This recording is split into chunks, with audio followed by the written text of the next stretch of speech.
আজ তোমাদের সাথে শেয়ার করব একটি নতুন রেসিপি। দেখো তো, চিনতে পারছো এগুলো কি? এগুলো জানো তো সর্ষে ফুল। আমার বড়মশাই তুলে নিয়ে এসছে জমির থেকে। এই সর্ষে ফুল দিয়ে আজকে বড়া করব। পুরো টাটকা টাটকা সর্ষে ফুল, দেখতে পাচ্ছো কি ভালো লাগছে কালারটা, বলো তো। এই সর্ষে ফুলের বড়া খুব ভালো লাগে।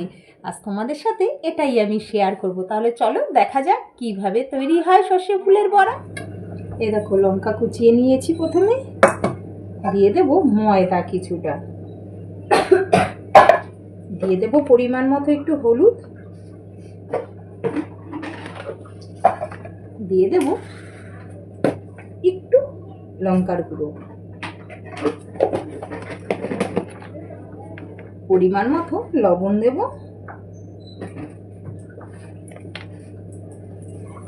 একটু ধনের গুঁড়ো দেব,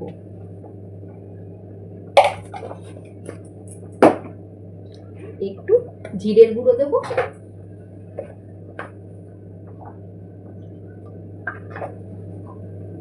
একটু স্লাইট চিনি দেব, একটু চিনি দেব। এবার সর্ষে ফুলগুলো দেব, দিয়ে ভালো করে মেখে নিতে হবে। ভালো করে এবার মেখে নেব। তাহলে কিছুক্ষণ পরে আবার আসছি। কমপ্লিট হয়ে গেছে। এবার কড়াইয়ে দিয়ে দেবো একটু একটু করে, বুঝেছো? এইভাবে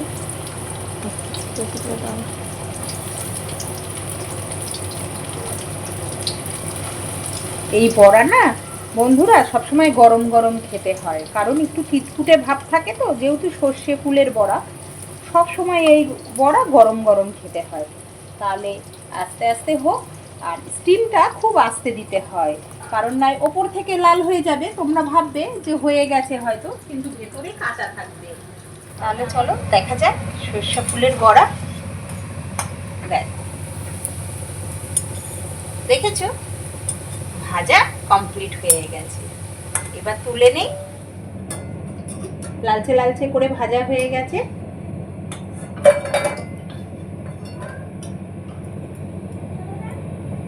দেখেছো কত সুন্দর হয়েছে সর্ষে ফুলের বড়া।